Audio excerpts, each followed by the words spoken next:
Rich with history and ghosts, Minnesota is known to be home to many evil spirits, scary ghost stories, and haunted places. During the fall season, the ship has haunted tours with actors, but the ship really is haunted. The haunted ship began in Duluth in 1992. Before the haunted ship started, the William A. Irvin was open for regular boat tours during the month of October. Historically, this month was really slow, and the DECC needed a way to generate more revenue during this quiet month. Having heard about a failed attempt by Cleveland's William G. Mather trying to become a haunted ship, the DECC decided to try their own hands at a haunted attraction.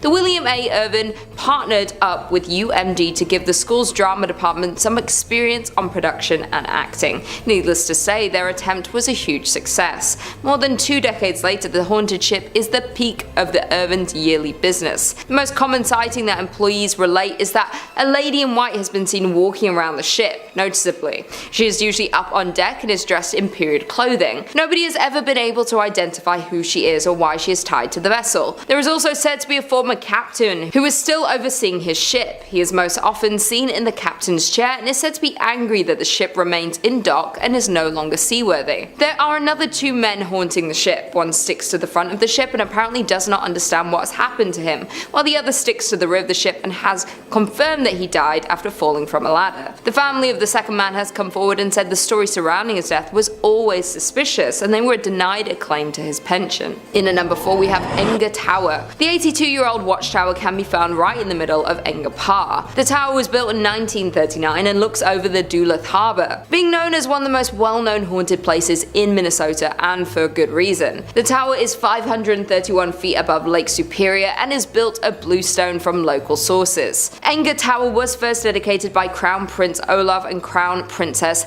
Martha of Norway on June 15th. It was built as a tribute to businessman Bert Enger, who passed away in 1931. The dedication was in honor of Bert Enger, a native of Norway who came to this country and became a successful furniture dealer. At the time of his death, Mr. Enger donated 2/3 of his estate to the city of Duluth. This included the land known as Enger Hill, which along with Enger Tower is also the home of Enger Park and Enger Golf Course. The tower can be seen almost anywhere throughout the city and has since been restored. There is a local legend that a man took his own life in 1948 by jumping off the 5th level of Enger Tower. They say his body has been found hours later but was never identified. That being said, there are numerous ghost stories of visitors seeing a man on the 5th floor of the tower before entering, but when they reach the top, he is gone. Coming in at number 3 we have Van Dusen Mansion. In 1892, grain baron George Van Dusen built a monumental mansion for his family. With 12,000 square feet, 10 fireplaces, a turret, and a $45,000 price tag,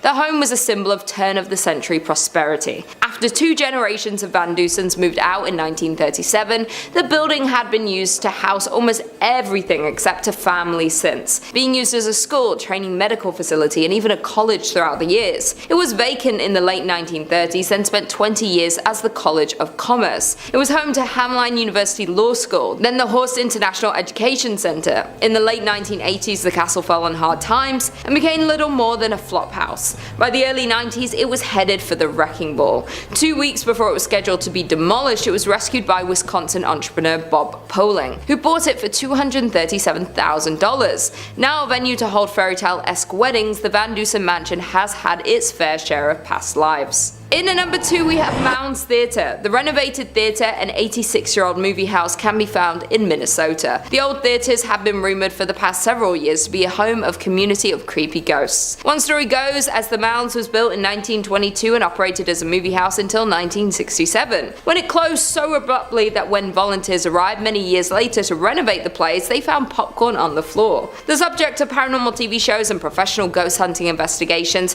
the theatre is allegedly haunted by a trio of ghosts: a happy little girl who bounces a ball on stage, a cursed old man who lurks in the shadowy corners of the projection booth, and a crestfallen usher who walks up and down the aisles in search of his lost love. The ghosts in the theatres are so active that the owner had a party of 4 Ghostbusters in a projection room sit in one dark and stormy October night. The dim light was extinguished and the room grew chilled. The owner stated that as the 4 sat silently awaiting their fate, shivering in the dark, and all at once there was the sound of a man crying crying. When investigating the sounds of the crying man, they found a shadow figure in the corner of the room. The figure reported having black glittering eyes and an aura of anger. Because of the odd ghost encounter and negative energy, they had to abruptly end the ghost investigation before it was too late. Another former owner who reopened the theatre in 2001 claims that the spirits of the theatre have gotten physical and grabbed them while they were working late at night. Some paranormal investigators have left with claw marks on their backs, but the scariest ghost of them all is considered the young girl. This is the theatre's most notorious ghost and is seen in a pink dress, often bouncing a ball on the stage. And finally, in at number 1 we have Anoka State Hospital. Located in Anoka town is the Anoka State Hospital, which is arguably the most haunted place in Minnesota. The Anoka Hospital was the first state asylum for individuals that were deemed insane. The building was established in 1898 and opened in 1900 to admit patients from other state asylums that had become too crowded. The first 100 patients were males from St. Peter's State Hospital and were considered to be chronic incurables, men who had lost their minds due to heredity, causes, or environment. In 1906, 115 women were also transferred to the asylum from St. Peter's State Hospital. Residents were not to receive any type of treatment at this asylum, as this was the final stop for them until they passed away. And passed they did. A total of 86 of the original patients were buried in numbered graves in the asylum cemetery. The original name of the institution was Anoka State Asylum, but in an attempt to soften the image, they changed its name in 1937 to the Anoka State Hospital. Although the name was kinder and gentler, treatment at the facility was not. Patients were subjected to medical experiments and suffered both mental and physical harm. The original hospital complex closed in 1999 and residents were transferred to a new facility located close by. The buildings and property were then given to Anoka County to use for offices and to house the county workhouse. The remainder of the buildings were closed and boarded up. With such a terrifying past, it is no wonder that the Anoka State Hospital has been rumored to house the spirits of past patients. Former employees have reported that while unusual occurrences happen throughout the buildings, the most paranormal activities are linked to the tunnels located below the buildings. These tunnels were used as a way of transferring patients from one building to another without risking escape. Ironically, many patients believed these tunnels would lead them to freedom, and so they tried to escape by going down into them, but after a few twists and turns, escapees realized that the tunnels were more of a maze than an escape route. Without an understanding of where each tunnel went and how they joined together, it was easy to get hopelessly lost in them. Several escapees became so disorientated and distraught that they took the only way out that they felt was left to them and ended their lives. For years, employees would report hearing footsteps trudging through the tunnels, stopping, pausing. There was also reports of whispering and low voices in conversation, but the words were not understood. The paranormal activities became so rampant that most employees refused to use the tunnels because they were just too eerie. Today, only maintenance and security are allowed in them. Today, the county owns the buildings that made up the former insane asylum complex. Although the complex was eligible for the National Register of Historic Places, it appears that time has passed. The current buildings are in a state of extreme disrepair. Number 5 on this list is the Hay Adams Hotel. This hotel is located in Washington, D.C. and has quite the history to it. USA Today writes, quite possibly the most famous hotel in the capital, the Hay Adams has hosted many a politician, including the Obamas before inauguration. In 1884, best friends John Hay, Abraham Lincoln's private secretary and later a Secretary of State, and Henry Adams, the author and descendant of John Quincy, built their homes on the plot of land where the hotel now sits. In 1927, 9 years after Adams' death, the houses were razed and replaced by the hotel that stands today. Adams' wife, Marion Hooper Adams, killed herself on the site in 1885 and her spirit reportedly haunts the hotel. Guests and staff say they can hear a woman crying softly, disembodied voices, and doors opening and closing on their own. What is it about hotels and people taking their own lives?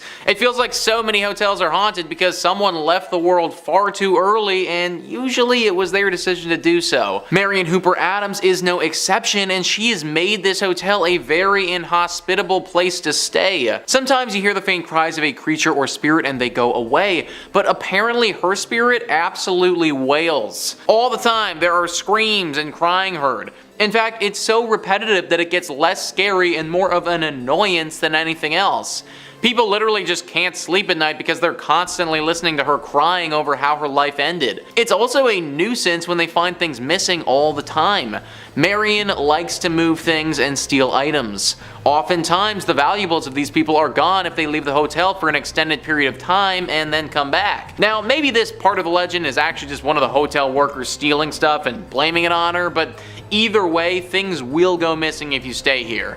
It's overall just a horrible experience being at this hotel for an extended period of time, and I wouldn't recommend it to anyone. Number 4 on this list is Hotel Provincial. Located in New Orleans, this hotel is teeming with paranormal energy. USA Today says the 2-story Hotel Provincial with 94 rooms in the historic French Quarter is a retreat into old New Orleans. Like many New Orleans properties, it also claims to be a popular paranormal activity hub. Like other area hotels, the property acted as a medical facility for wounded Confederate soldiers and is said to still possess their spirits. From distressed soldiers and operating doctors to pools of blood, guests have reported it all. If actually staying at the property seems too spooky, it's also a stop on many walking ghost tours of the city as well. Pools of blood, guys. Literal pools of blood. Just imagine walking into your hotel room after a long day of doing stuff, getting in your PJs, moving the comforter over to your bed to slip in, and then seeing a bunch of blood just ooze out. This has actually happened to people before. That would absolutely scar me for life if something like that ever went down. Not to mention people actually getting physically scarred when they come here.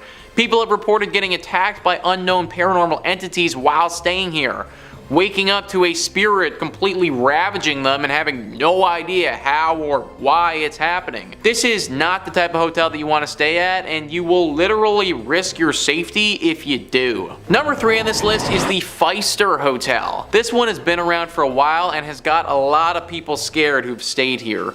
Travel and Leisure says the historic Pfister Hotel opened in Milwaukee in 1893 with elegant interiors and advanced technology for the times, including electricity, individual thermostat controls, and fireproofing, making it one of the most sought-after accommodations in the city. The hotel is supposedly home to a number of spooky sightings. In fact, several MLB players have reported their own personal ghost experiences in the hotel, and some are even too scared to stay there again. So guys, I actually run a podcast all about the MLB. Because I run this podcast, I'm pretty knowledgeable about the MLB. I have literally heard of this hotel before even doing research on this video. Players will flat out refuse to play here now because they get way too scared and can't get any sleep when they're there. Then obviously when they play their game the next day, they suck because they just spent the entire night basically fending for their lives in this haunted hotel. It's really too bad that it has to be this way because this is apparently one of the nicer hotels in Milwaukee. It's definitely one of the oldest, and back then it was the best place to stay if you wanted a luxurious night. Hopefully the ghosts that reside here eventually leave and we can all enjoy it once again without getting completely haunted. Number 2 on this list is the Emily Morgan Hotel. The Emily Morgan Hotel is located in Texas and is probably the most haunted in that entire state. It wasn't always the lovely and renovated hotel that it is today. Prior to this being a beautiful place to stay, this was actually a hospital and a place for doctors to stay. Obviously, during that period, it saw a lot of illness and death, and that has tainted the space. But believe it or not though, this isn't the only set of tragedies that this location has seen. Before it was a hospital, before it was anything at all, on this very site where the hotel currently sits, was the Battle of the Alamo. The Battle of the Alamo was one of the most critical battles in the Texas Revolution. The battle lasted for 13 brutal days in 1836.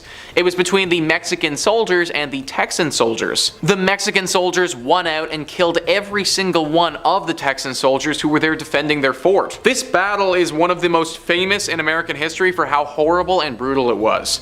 It's no wonder that the land here is haunted and will infect basically anything that's built here. It also doesn't help when the hotel used to be a hospital which saw its fair share of horrible things too. Nowadays, this hotel has a whole cast of paranormal characters.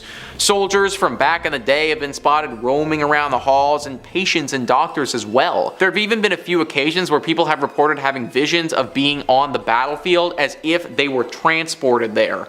Definitely not the spot to be staying on your vacay to Texas. And finally, number 1 on this list is La Fonda on the Plaza. This is a hotel located in New Mexico that has been host to plenty of tragedies. Travel and Leisure says this beautiful Santa Fe, New Mexico hotel has an incredibly rich history. Since 1609, a number of inns have been located on this very site, but a handful of events may be the cause of continued hauntings. According to the National Trust for Historic Preservation, the ghosts of a judge shot in the lobby, a businessman who gambled everything away at the hotel before jumping down a well, and a bride killed on her wedding night are just a few of the spirits that you may come across during your stay here. That's 3 spirits too many for me, guys. Whenever situations like this arise, I start to question things. What I mean is that, isn't this a little bit odd that 3 totally separate, completely different tragic events all took place right here at different times?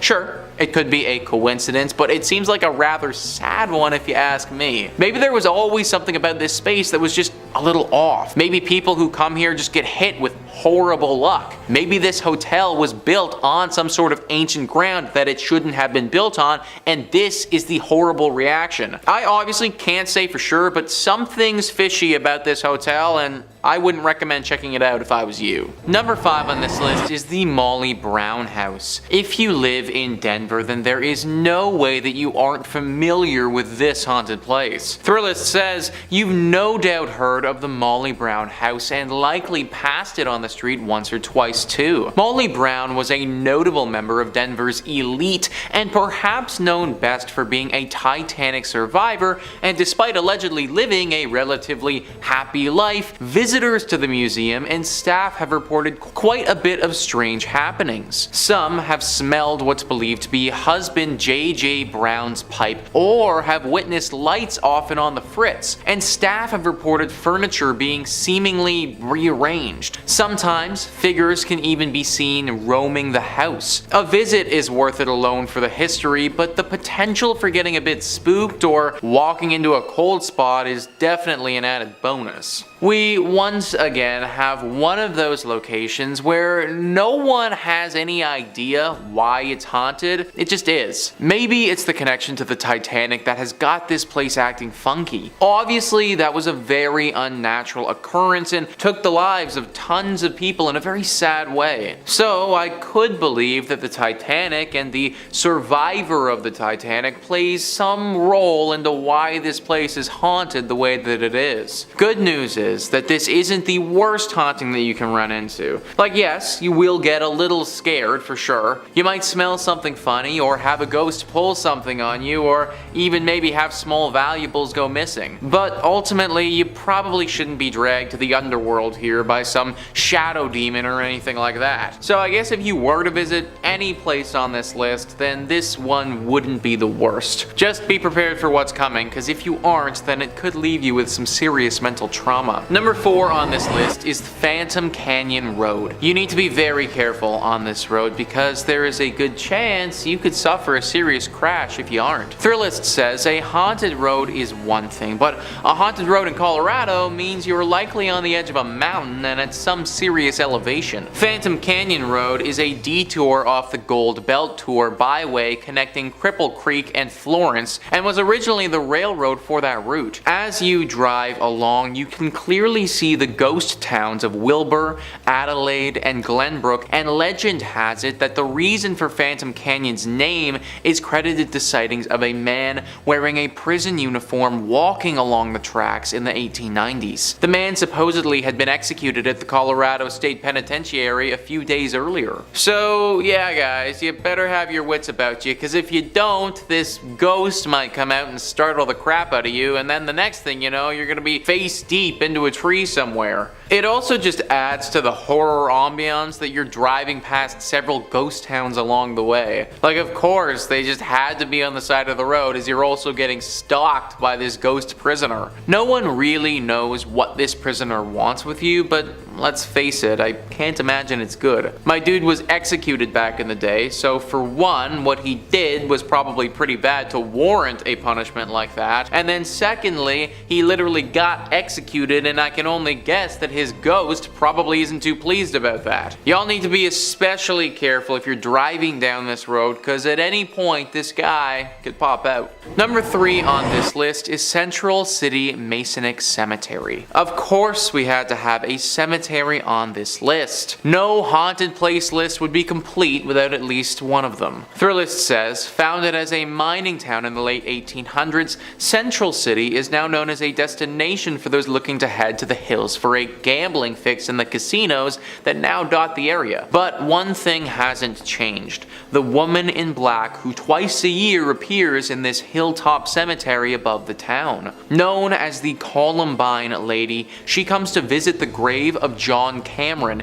a prominent former resident of Central City who died in 1884. Some believe she is his fiancée, appearing to leave flowers for her lost love on November 1st, the anniversary of Cameron's death, and April 5th, a date for which the significance remains a mystery, much like the woman herself. This place is safe to go to if, of course, you do not go during these times. She's been coming for a long time, and anyone who tried to interfere with her has had to pay the price. Now, people kind of suspect that she was in a relationship with John Cameron, but there's also another theory. Many people think that John actually wronged her in his life, and that this woman in black comes twice a year to double check that John is still dead and hasn't come back to life by some means. Pretty scary tale for sure, one that you probably don't want to get involved with. Number 2 on this list is the Broadmoor. Located in Colorado Springs, this hotel would be freaking awesome if it wasn't so haunted. Thrillist says this sprawling 5-star hotel has a lot to offer for anyone seeking a relaxing and indulgent getaway. But along with the golf course, spa, and nearby zoo, there's one feature you won't find in any brochure. Staff and guests alike have reported the presence of a woman,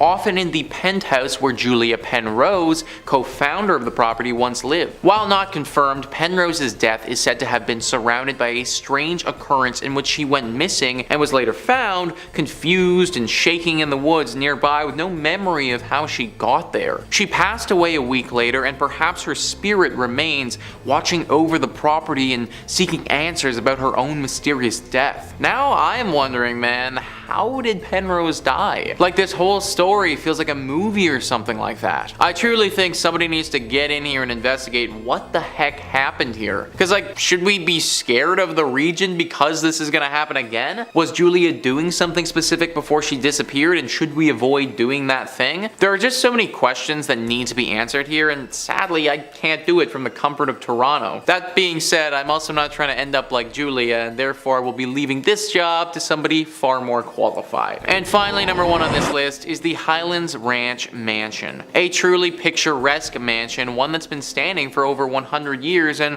one that's home to a ghostly spirit. Thrillist says this sprawling stone mansion, built in 1891, is often rented for weddings and events due to its impressive structural beauty and picturesque prairie views. But it's also a historic property and somewhat of a museum of the times, with a bit of paranormal activity sprinkled in. The ghost of Julia Kistler, daughter of F. Kistler, who bought the property in 1926, is said to haunt the home, with visitors and staff alike reporting hearing a woman's sobs, seeing a silhouette figure moving about when the mansion was otherwise vacant, and lights sporadically turning on and off. I don't know about you guys, but during my wedding ceremony, I want to hear beautiful sounding music, not the sobs of some ghost woman thing. Apparently she's crying all the time, and this woman's emotions are not something to play with. There's a story where once several children were playing around here. There was a wedding ceremony scheduled here for later that day, and the children were off doing what kids do before the proceedings got underway. They ran into this ghost crying, and then they started to make fun of her. They were rude and definitely unkind, but they also didn't deserve what she did next. It's said that in a fit of rage, she flew inside their bodies and possessed each and every one of them for a short time, showing them things that were truly terrifying. Things that have ultimately changed those boys' lives and altered their mentality forever. Any ghost that's capable of doing something like that, that's one that I don't want to be around. Number 5 on this list is Villa Paula. This haunted place is located in Miami and has quite the interesting guest in the backyard. Thrillist says, this stately white mansion was originally constructed as the Cuban consulate in the mid-1920s, home to Consul Domingo Millard and his wife, Paula. The Cuban-born Paula was known to spend her days playing piano and drinking Cuban coffee until she died from complications from a leg amputation in 1932. Legend has it that Domingo interred his late wife in a sarcophagus laid in the backyard. The sarcophagus is still there now, covered by ficus tree roots and nearly impossible to reach. Whether or not it actually contains her mortal remains is debatable at best, but reports of her ghost persist. It's said her ghost is in different rooms there, says History Miami's Dr. Paul George. People who've lived at Villa Paula since have had existential kinds of experiences. Among them, phantom coffee smells and piano playing, a one-legged woman roaming about as well. So there is a literal sarcophagus just chilling in this person's backyard. Can you imagine having that just show up on the house listing? I'd be like, no, we are not okay with that. I'm kind of surprised that no one has gone to go deal with the sarcophagus before. I mean, you can't just leave this thing down there like that and expect the ghost to just go away. I would imagine that Paula's spirit is probably tied to the sarcophagus, and in turn it's tied to the area. Granted, I do kind of understand why no one wants to dig it up. Think about all the crazy stuff that's happened with the pyramids. You dig up this sarcophagus and you might end up being cursed for life, which is obviously something that nobody wants. But now we're left in this awkward place where we can't get rid of the ghost, but at the same time can't live here either. That's why I'm recommending to all of you watching, just avoid Villa Paula altogether. Number 4 on this list is the Blue Anchor Pub. So this is an interesting one because this pub didn't actually start in Florida. Thrillist says this pub was built in 1840s London during Jack the Ripper times, so it should be no surprise that it's haunted. The story goes that the bar was raised in London, but its wooden interiors were sent to New York City and then onto this sleepy Florida town in 1996. Little did anyone know that the pub's original elements came with the ghost of Bertha Starkley, a cheating wife who was murdered by her husband. Today, she can be heard rattling pots, knocking things over, and wailing in the middle of the night at the Blue Anchor. Every night around 10 p.m., the time that she was murdered, Bertha likes to remind everyone she's still here, so the current owners ring the ship's bell to scare her away. So, first thing, I've never actually heard of that before, where they take a building from one continent and then just decide to move it over to another continent. This bar must look pretty cool on the inside to go to all that trouble though. Obviously, this was a bit of a mistake and everyone would have been better served if we relocated this thing straight to the dump. Bertha doesn't care if it's in London or America or anywhere. As long as the structure of this pub is still intact, her ghost will still be floating around, which makes it very hard to enjoy a night out at this place. Like, imagine drowning several pints, going to take a piss, and then getting ambushed by some 1800s ghost in the bathroom with your pee-pee hanging out. Like, I don't know if I'd ever be able to recover from that, folks. Number 3 on this list is St. Augustine's Lighthouse. Ah yes, the haunted lighthouse, a true classic. Thrillist says St. Augustine's iconic lighthouse is a Florida landmark built in 1874. But climb up its 219 steps, and it's not just the views that will take your breath away. First, there's the ghost of Joseph Andrew, the original lighthouse keeper who fell to his death while painting the 165-foot tower. Then there are the Pity's 2 daughters who were playing with a building cart when it broke loose and slid into the nearby bay, drowning them both. While the girls giggle and run up and down the lighthouse steps, Joseph has been reported smoking cigars at the top of the lighthouse, keeping watch over his forever home. You know guys, if I had to be a ghost, then being Joseph wouldn't be the worst. I get to look out at the pretty scenery at the top of my lighthouse where hardly anyone bothers me, and I get to smoke cigars all day. Like, obviously I wouldn't want to be a ghost, but if I had to be, then this wouldn't be that bad. Either way, I'm not a ghost now. I am very much a human being, and if I want to stay a human being, then I recommend avoiding this place. It can obviously be very jarring to see two little ghost girls running around, and even though all of these ghosts are supposed to be pretty chill, we know that the paranormal can be unpredictable. I'm sure that there are tons of other non-haunted Florida lighthouses around if you're really pining for a good view. Number 2 on this list is Fort East Martello. If you don't like dolls, then you really won't like this one, guys. Thrillist says, if there is one rule all Floridians follow, it's do not mess with Robert the doll. The 4-foot figurine has terrorized anyone who hasn't taken him seriously since he was gifted to artist Robert Jean Otto in 1904. Otto blamed any mischievous act around him on Robert the doll, effectively coining the oft-repeated Robert did it mantra. The doll currently holds court inside Fort East Martello, where he lives inside a glass case surrounded by a constant soundtrack of haunting xylophone music. The room evokes a heavy air immediately upon entering, and the walls are papered with apology notes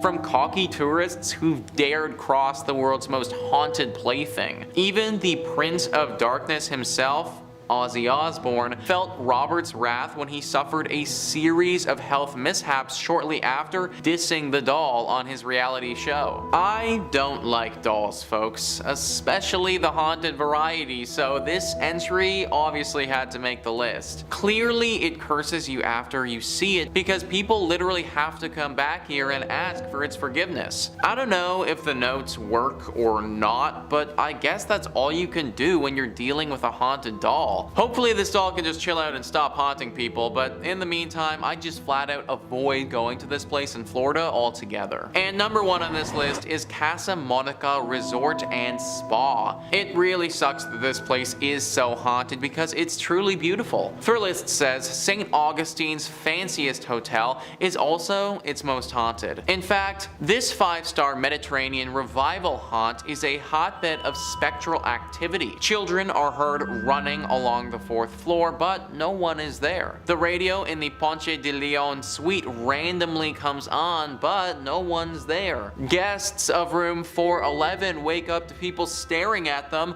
but no one's there. But it's the 3-story Flagler suite high in the tower that's most haunted. Maids have seen a child's handprint appear on the 1st floor bathroom mirror, and after knocking, one heard a man say, "We've been expecting you," from an empty bedroom. Its spookiest claim to fame, however, is the male ghost staring out of the top tower window. He's believed to be the ghost of one of 2 people, either Franklin Smith, the architect who built the hotel, or Henry Flagler, the man who purchased it. I personally don't care if it's the architect, the man who purchased it, or God. Anyone who says, "I've been waiting for you as I enter an empty bedroom," it's not the type of individual I want to be around. Also, where are these children coming from and what are those sounds? Okay, so you want to tell me a scary story where the architect of the building fell in love with his work and then when he died, his ghost stayed here. Alright, fine, I can buy that, I can believe that, but like, what are the children doing here? What do they have to do with this place and the architect? Maybe this is just one of those spots where it doesn't matter what happened here, it doesn't matter what will happen here in the future, it's just always destined to be haunted. Number 5 on this list is the Seelbach Hotel. Seelbach Hotel is located in the heart of Louisville and has been there for quite some time. Virginia Travel Tips says, in 1905, the Seelbach Hotel in Louisville opened its doors. For more than a century, this exquisite historic hotel has functioned as one of Kentucky's most important historical landmarks. The hotel, on the other hand, is notorious for its ghostly activity. Patricia Wilson, the Lady in Blue, is one of the hotel's most famous sightings. She was a woman who had recently divorced her spouse and intended to meet him later at Seelbach to try and work out their differences. Unfortunately, her husband died in a car accident and never showed up. She was devastated by the loss and she died not long after that. As a result, guests notice a woman in a blue outfit strolling around the hotel. Other ghosts have been reported at the hotel, and they include a woman dressed in old, worn-out clothing who was approached by a staff member attempting to communicate with her, but then she disappeared. Most of the encounters with this woman have been tame, but there have been some that have gotten quite aggressive. Some teenagers were apparently making fun of her or doing something that they shouldn't have been doing, and she responded by literally clawing and scratching at one of them, leaving horrible marks behind. The victim also said that it felt as if she crawled into his brain and told him horrible secrets about himself that he'll never be able to forget. A hotel like this is supposed to be nice and relaxing, but based on what I've read, I don't know if that's going to be the experience you get at Seelbach. Number 4 on this list is the Talbott Tavern. Really too bad that this place is haunted, because it would have been a pretty nice spot to get a brew if it wasn't. Virginia Travel Tips says, built in 1778, the Talbott Tavern is located in Bardstown, Kentucky. Currently, the Haunted Kentucky Tavern serves as both a restaurant and a 5-room B&B, and it's known for being haunted. A former accountant recalls coming across a man in a long coat strolling across the top floor. He then turned to face her and began laughing uncontrollably. Another famous hotel resident was the lady in white who forced a couple to flee the hotel in the middle of the night since she was hovering over them while sleeping. Many workers and visitors to the residence have related accounts such as orbs floating around the rooms, flashes of lights without cameras being seen, objects moving on their own, and doors opening and closing when no one's in the building. I, for one, am not trying to wake up to a ghost just hovering over me, guys. Honestly, it might give me a heart attack and, well, I'd never wake up again. This place is weird because no one really knows why it's as haunted as it is, but there's no doubt that it's teeming with paranormal energy. Pick a different place to go get a drink if you're in Kentucky. Number 3 on this list is the Kentucky State Penitentiary. We always got to include the creepy jail in one of these lists, guys, and this is Kentucky's. Virginia Travel Tips says, the Kentucky State Penitentiary is situated near the Tennessee border on a sharp bend in the Cumberland River. In the 1800s, a maximum security jail was built there. It is a gorgeous place from afar, but up close, it is a death and ghost machine, according to a local author and paranormal investigator. Thousands of men have been executed in the prison's electric chair, known as Old Sparky. During his death row cell inspections in the late 1980s, a guard had a terrible incident where no one stayed.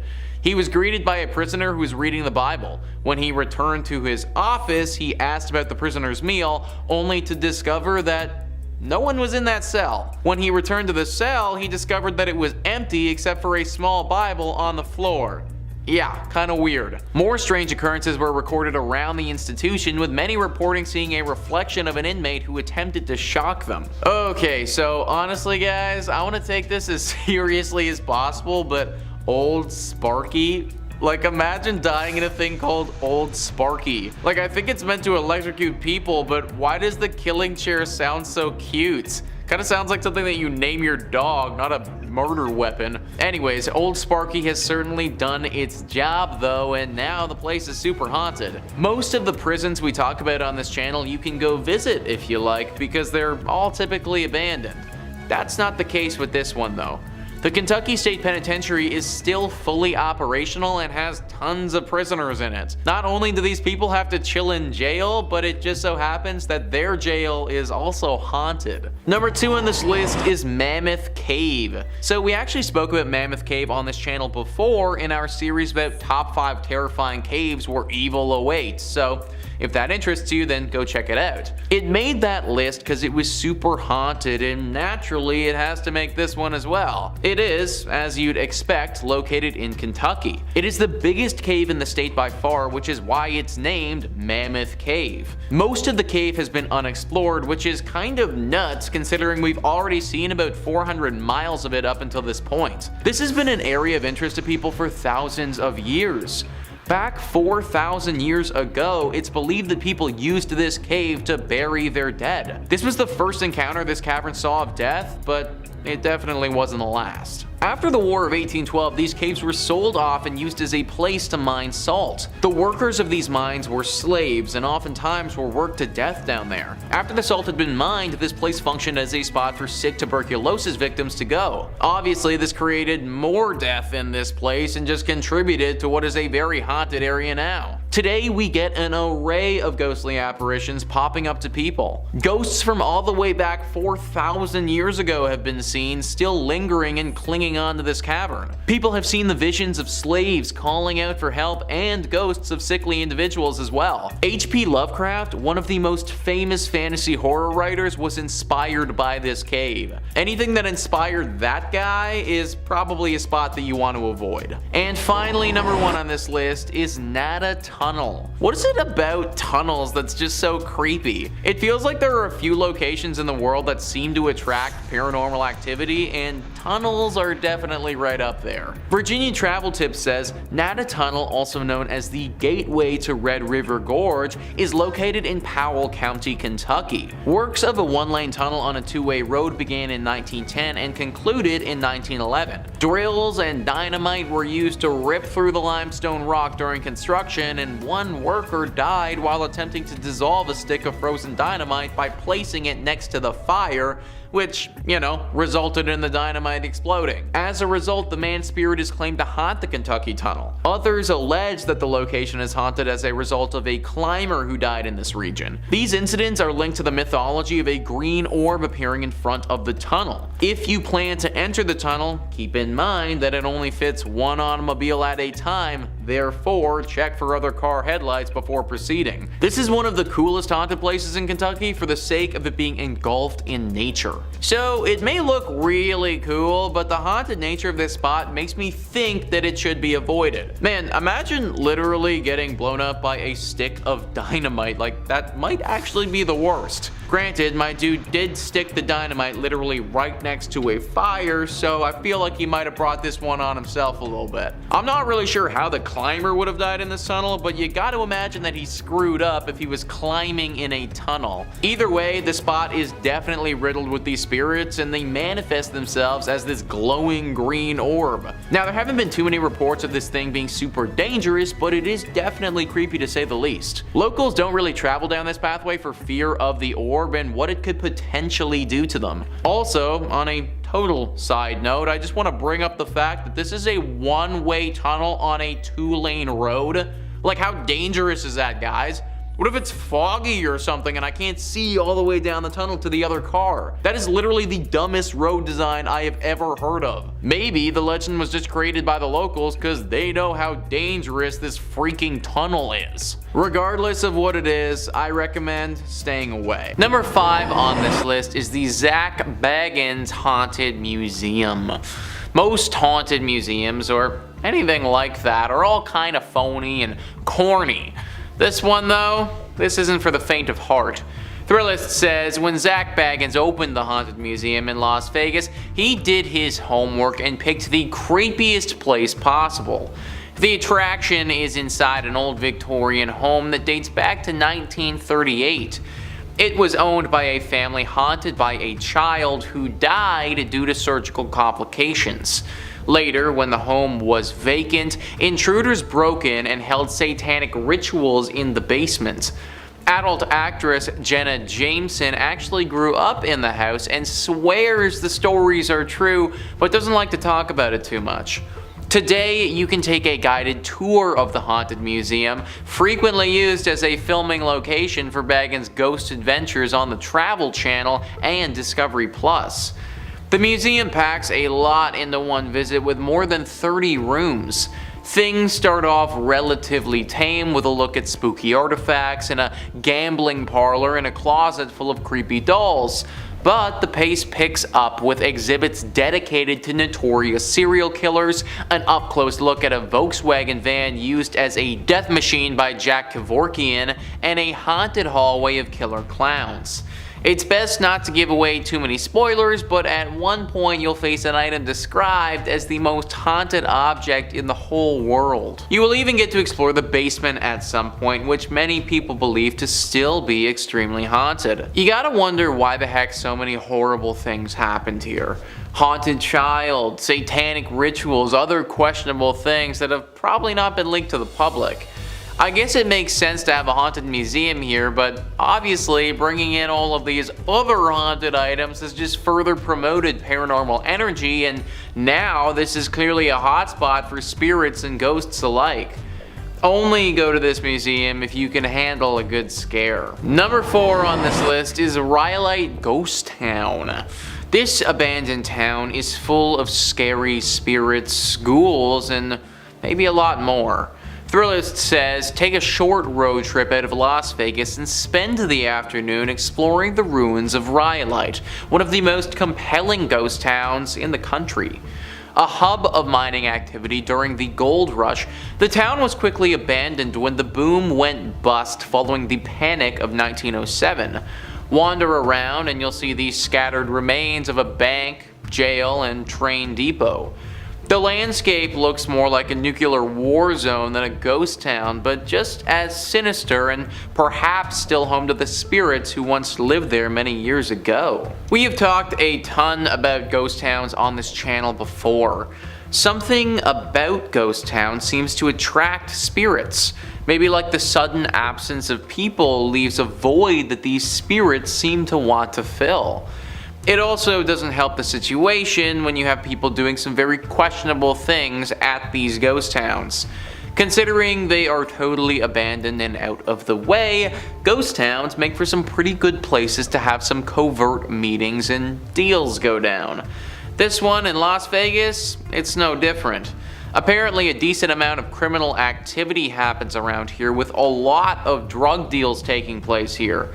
Every now and again these deals can go sour, and usually that leaves a body. Murder and a gang presence aren't great things to sprinkle in when a town is already dealing with paranormal activity. For safety purposes, I recommend staying away from this town at all costs. Number 3 on this list is Westgate. So I am actually breaking the rules with this one a little bit because I think that you should definitely visit this place if you have the money. Thrillist says, some Las Vegas residencies never quite end. Elvis Presley redefined what it meant to be a superstar entertainer in this town, with more than 600 shows over 7 years at the International Hotel, which became the Las Vegas Hilton and is now the Westgate. The property continues to honor the king with a statue in the hotel lobby. Although Elvis passed away in Memphis, some believe his soul remains in Vegas, with his ghost haunting the Westgate International Theatre and a lavish rooftop villa the singer called home whenever he was in town. It's not cheap, but you can book the penthouse yourself. Just call the desk and ask for the Elvis suite. I don't care how creepy it may be or how scary he would look, but if there is an opportunity to see the ghost of Elvis, then that is absolutely something that I definitely want to cash in on. Imagine you pull up to your hotel room after a night of drinking, and then you get to have a late night conversation with one of the greatest rock stars of all time ever. I don't think that Elvis would be the type of dude to hurt you or anything like that, even in ghost form. So as long as it's safe to do so, count me the heck in, dude. I want to go to Vegas and party with the ghost of Elvis. Number 2 on this list is Las Vegas Academy of the Arts. As somebody who graduated university for acting, and art school being haunted is just a tad bit triggering. Thrillist says the Las Vegas Academy of the Arts is a magnet school that specializes in music, theater, and other fine arts. Yet its legacy dates back to 1931, when it was known simply as Las Vegas High School, the first official high school in Las Vegas.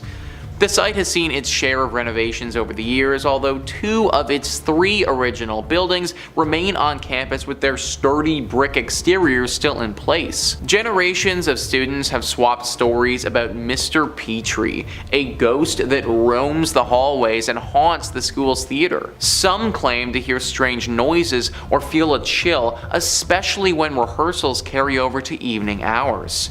So, who is Mr. Petrie? Some believe he was a former teacher. Others claim he owned a home that previously stood on the site of the school and burned down in a mysterious fire. Nobody knows for sure. All everyone does know is that Mr. Petrie is a menace. Let me tell you folks, acting is hard enough as it is without some creepy ghost causing problems for you mid-monologue. And apparently he likes to do that all the time. Many shows and performances have been ruined by Mr. Petrie. And the worst part about it is that he will only show himself to one person at a time sometimes. So the lead actor will be out there doing Hamlet and then all of a sudden see a ghost in front of him causing problems. The actor will naturally freak out and lose their mind, but no one else will see the ghost, they'll just see the actor on stage losing it. Which kinda makes the actor look like a bumbling idiot, but really they're getting attacked by some ghost. Try a different art school if you're looking for an artistic education. Number 1 on this list is Bally's. If Trivago or any other site like that tries to recommend you stay at Bally's, don't fall for it, guys. Thrillist says the worst fire in Nevada history tore through the old MGM Grand Hotel on November 21st, 1980. The blaze killed 87 people, mostly due to smoke inhalation, while helicopters rescued survivors from the roof.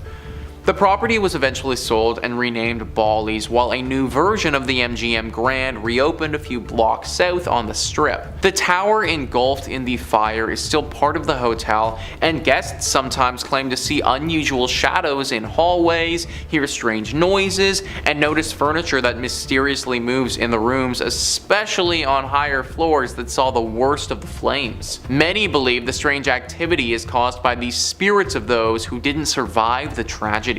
87 people dying in a tragedy like that is always going to leave something terrible behind, and that's what we have here. 87 spirits are now restlessly floating around in purgatory at this place. They tried to remodel and change the name and forget everything that happened, but an incident like that cannot be forgotten. The people who died and their spirits, they can't be forgotten. They're still there to this day, haunting the place and trying to seek help. Many of the reports haven't talked about these ghosts being evil, but just being misunderstood and trying to get out of this place. They didn't ask to die in a fire, and they also didn't ask to be left in this purgatory place forever. I would imagine that they want to move on, they just don't know how to get free of this. Hopefully someone can figure out a way to save these souls and let them pass on for good. And coming in at number 5, we have the Houghton Mansion. Built in the 1890s in North Adams, Massachusetts, for the mayor himself, Albert Charles Houghton. This neoclassical revival-style mansion sits on 172 Church Street. A family man, Albert was the president of Arnold Print Works, a prominent textile factory in North Adams. His wife, Cordelia, daughter Mary, and himself had owned and lived on the property right up until the fatal car accident which took the lives of the family in 1914. On an early summer morning, Albert and his family, accompanied by another family, Dr. and Mrs. Dutton and their daughter, and of course the family chauffeur himself, Mr. Witters, had decided to head out into the countryside for a leisurely drive, a drive that ultimately took their lives.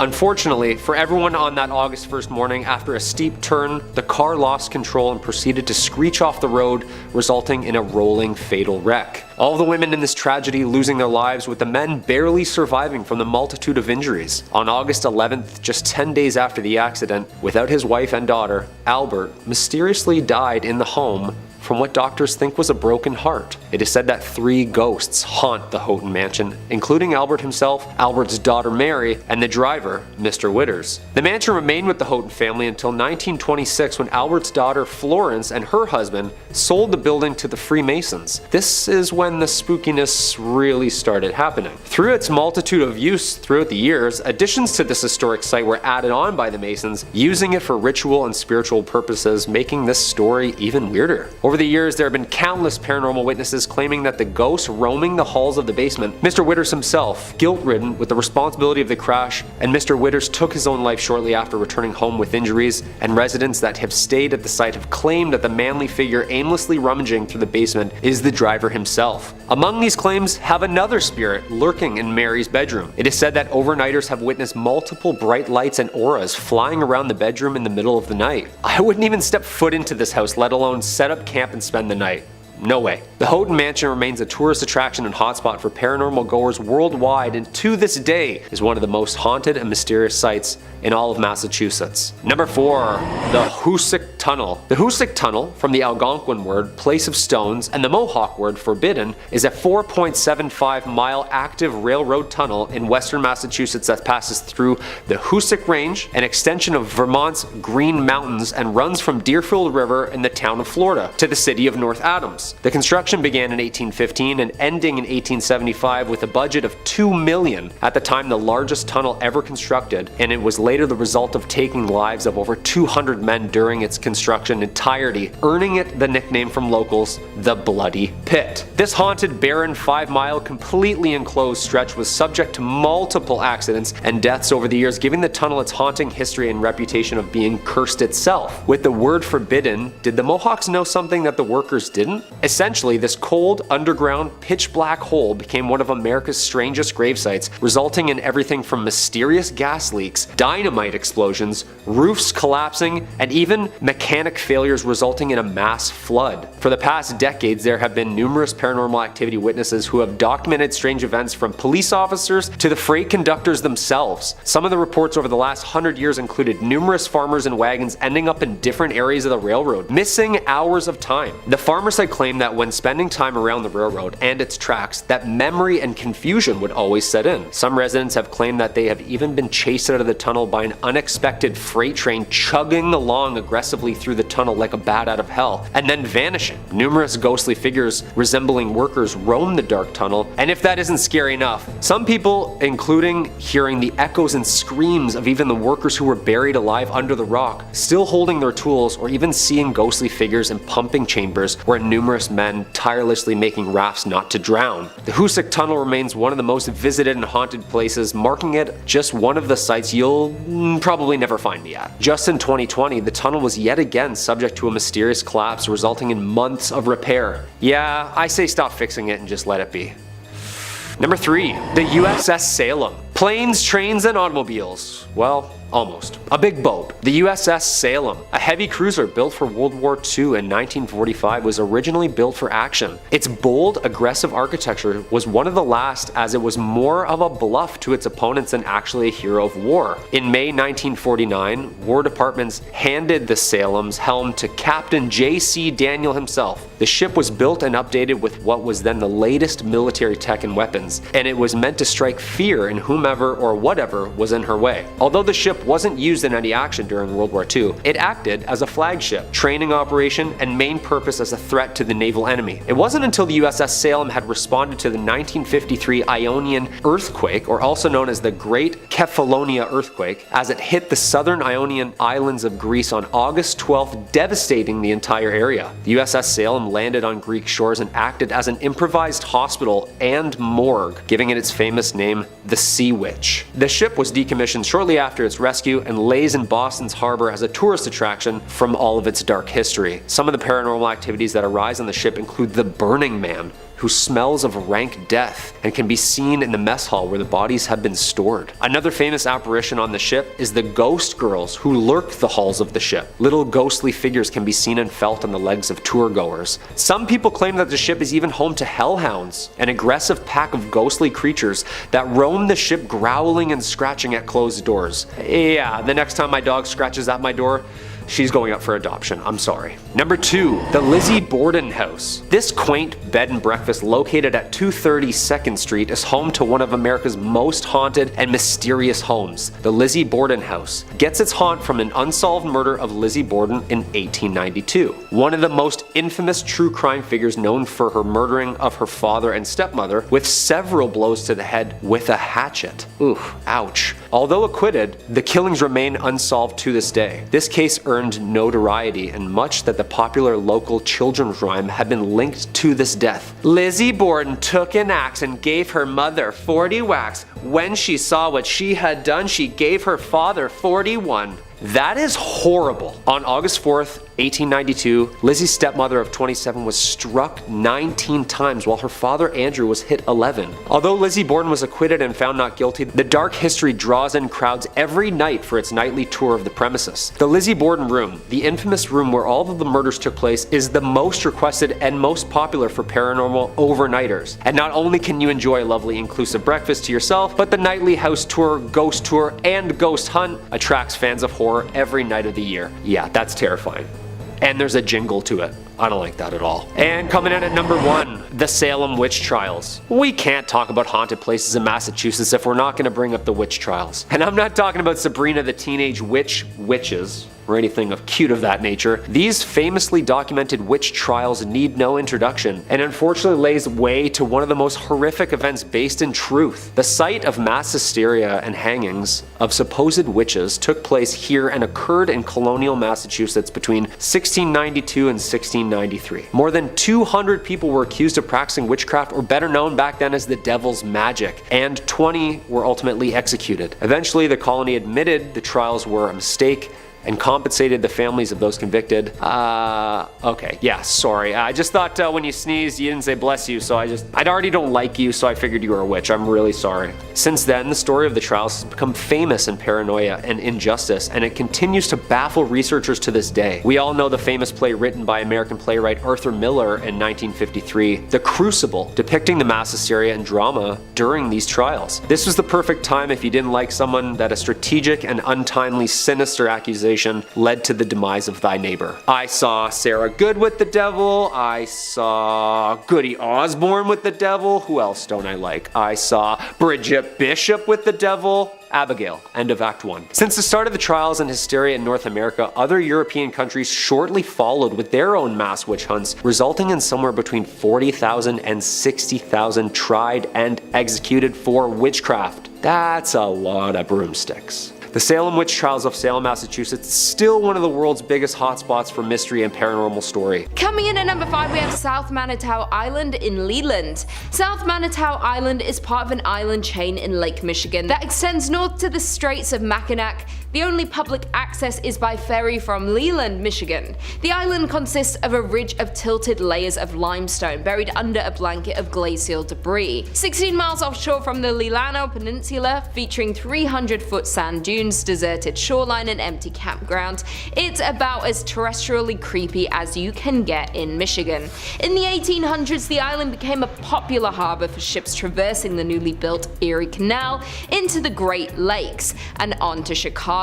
One local legend surrounds a ship full of passengers stricken with cholera stopped at South Manitou, where sailors buried their victims in a mass grave, some of them still alive at the time. Soon after this incident, the first appearance of ghosts and hauntings began. The mass grave is believed to be near the old cemetery just north of the Bay campground. This is also near where the old dock used to be located. Additionally, the passage between mainland Michigan and Manitou is one of the deadliest sections of Lake Michigan. This is due to a sudden weather change, creating a navigational hazard, causing over 50 known shipwrecks. Traffic was quite busy here during the late 1800s, and there were frequent accidents where ships would literally run into each other. Off the coast of the island lies the shipwreck of the SS Francisco Morazan, where rumors say a young island boy died after trying to explore on his own. There are also 2 cemeteries on the island and an ancient cedar forest where voices are said to be heard. The haunting of this island is so bad it has driven park rangers to go mad and demand to be taken off the island. One ranger even confessed to hearing voices, footsteps, and slamming of doors inside buildings that were otherwise unoccupied. Coming in at number 4, we have Masonic Temple. With over 16 floors and 1,000 rooms, this Gothic temple is one of the most striking buildings in Detroit. Furthermore, this is the largest Masonic temple in the world. According to rumors, there are hidden passageways, rooms, and staircases, so be careful as you might get lost quite quickly within the walls of this temple. The most famous urban myth associated with the temple is that of the architect George D. Mason. Legend has it that Mason went bankrupt funding the construction of the temple. He was going through through financial difficulties and was very close to foreclosure. Due to this stress, George G. jumped to his death from the roof.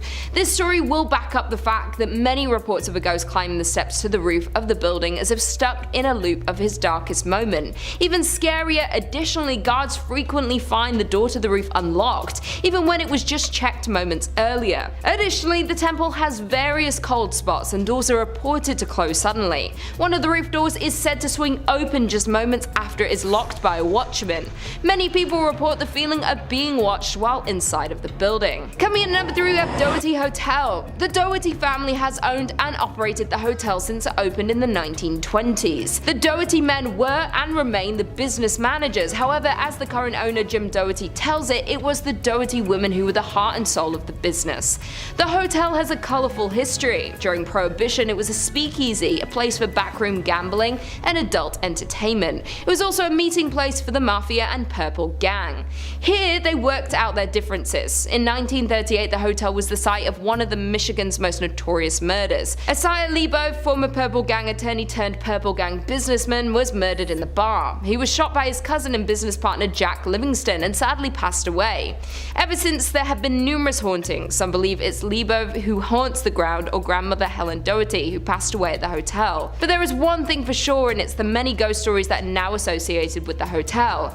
Guests, visitors, investigators, employees, and the owners have all had some kind of paranormal experience at the hotel, which includes perfume scent wafting through occasionally, loud knocking, bedroom doors open and close by themselves, and dark apparitions and shadowy figures have been spotted anywhere from the lobby to the top floor.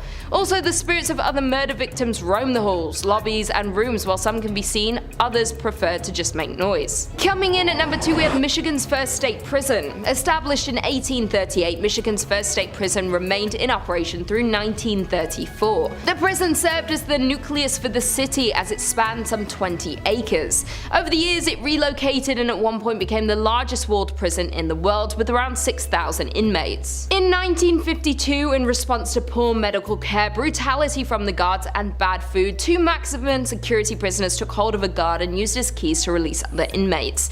A days-long riot ensued, resulting in 9 guards being held hostage. Additionally, the riot resulted in the deaths of several inmates and guards before it was extinguished by the National Guard. The inmates fought for and won a list of 11 demands for reform. Today, the old prison has become the Armory Arts Village, a residence and studio for local artisans. Apartments are very contemporary and halls are covered with artwork. In spite of its modern renovations and freshly painted walls, though, rumors persist of its haunting. Visitors, workers, and artists of the space claim some prisoners and guards still haunt their former home. Residual sounds of riots are also frequently reported due to the prison's history of such occurrences. Judy Krasnow, an employee at the renovated Arts Village, hosts daytime historic tours of the prison, so a visitor can see the hauntings for themselves. She is also a resident of the prison and lives on site. She has confessed she believes her apartment, which was once a series of prison cells, has ghosts. Furthermore, Judy is not the only resident who believes that. Even though the upper floors have undergone renovations, the underground section that holds solitary confinement remains structurally intact. Although cells have been removed, there is intensity in this area that cannot be denied. And finally, in at number 1, we have the Whitney Restaurant. Located on Woodward Avenue, Restaurant Whitney was the former mansion home of David Whitney. David was one of the Midwest's wealthiest lumber barons at the turn of the century, and he built this magnificent 21,000 square foot home in 1894. The mansion was restored in the mid-1980s, and since then, reports of unexplained paranormal activities have been reported, such as shadow figures have been seen on the second floor, disembodied voices have been heard, and other strange phenomena have occurred. It is known that the mansion is haunted by Whitney and his first wife Flora. Flora always wanted to live in a mansion but died before the home was finished, leaving Whitney to raise their 4 children. A year after Flora's death, Whitney married her sister Sarah, leaving Flora's ghost to forever live in distress. The paranormal activity within the restaurant is not for the faint-hearted, as there have been reports of the elevator traveling between floors on its own with no one inside to operate it. Furthermore, ghosts have been witnessed on the upper floors, with one staff member seeing an older man looking looking out the window. The staff member approached the man asking him to leave, and right before the staff's eyes the man vanishes into the floor. Other reports include noises that sound like silverware and kitchenware being handled and or stacked in table settings keep getting moved around by some unseen presence. The outhouse is said to be the most haunted part of the property. It was originally built for Whitney's slaves and has been largely untouched for years, mostly due to the fear of paranormal. Inside the outhouse is a dining table that is set for the afternoon tea and has been untouched for as long as anyone can remember. Today it's still perfectly set but covered in a thick layer of dust, adding to the ghostly atmosphere. The outhouse has no electricity, so sits in the darkness at night. A tour guide who once worked at the Whitney insisted that the building was haunted for his experiences working there. The worker claims a group of dolls vanished from a room inside the building. Also, the worker has reported hearing his name being called from an empty area of the building. The Whitney Mansion is an elegant and beautiful property but has high body counts, a haunting history, and plenty of supernatural sightings still happening today. In at number 5 we have Palmer House Hotel. This hotel is not only considered the most haunted place in Minnesota, but to some it's considered the most haunted place in America. Located in Sauk Center, the hotel has been visited by paranormal activity investigators from across the country. Recently, the ghost hunter from the Travel Channel, Ghost Adventures, even investigated the hotel. A brothel that went by the name of the Sauk Center House occupied the current grounds of the Palmer Hotel, but the Sauk Center House burned down in 1900, and the Palmer was built in its place the following year. The Palmer Hotel was established in 1901 and is notorious for its permanent ghost residence. The most reported ghost in the hotel is named Lucy, who resides in room 17. Legend has it that Lucy was an adult worker that frequented the past building of the Sauk Center House. Though Lucy endured a terrible accident of losing her life at the hands of one of her clients. Even though this happened in the building, the Palmer Hotel can't seem to get rid of the spirit of Lucy. The ghost of Lucy is said to dislike men by slamming the room door of male guests. Some reports her slamming the room door so hard it rattles the artwork on the wall and aggressively drops the temperature. During a recent investigation, a Chicago ghost hunting outfit allegedly recorded a temperature of -1 degrees Fahrenheit during their stay. Additionally, there was a couple staying at the hotel that reported a horrifying ghost encounter in room 17, where the wife woke up in the night and suddenly saw a lanky man dressed in 1920s clothing standing at the foot of the bed. Other active areas include the bar in room 22, home to a spirit named Raymond, rumored to be Lucy's manager. One employee of the Palmer House Hotel has confessed that their favorite paranormal experience is when guests complain about how noisy the people above them are, even though they are on the top floor. The ghost encounters and paranormal activity is so frequent at the Palmer Hotel that the current owner, Kelly Freezer, didn't believe in ghosts, but this changed when she became the owner of the hotel. In at number 4 we have the Soap Factory. The Soap Factory was at its peak during the soap boom of the 1880s, though now the factory has been left abandoned. The Soap Factory is one of the oldest factories in Minneapolis. While the process of making soap required lots of fats, lying in extremely hot temperatures, therefore it wasn't the most glorious or safest workplace in its day. Furthermore, the fats came from animal carcasses, thousands of them. The flow of blood and skin leaked into the Great River next door in the turn of the century. The building's smell of flesh made it a hot spot for stray dogs that the city paid to be rounded up and sent to the end of their life. If that's not creepy enough, there are legends regarding malpractice taking place at the factory, with animal fats from local restaurants taken to be made into soap. And there were also rumors of child labor at the factory, but whatever you choose to believe, there is no denying that the site contains negative energy. Now the basement of the abandoned factory is used for haunted tours.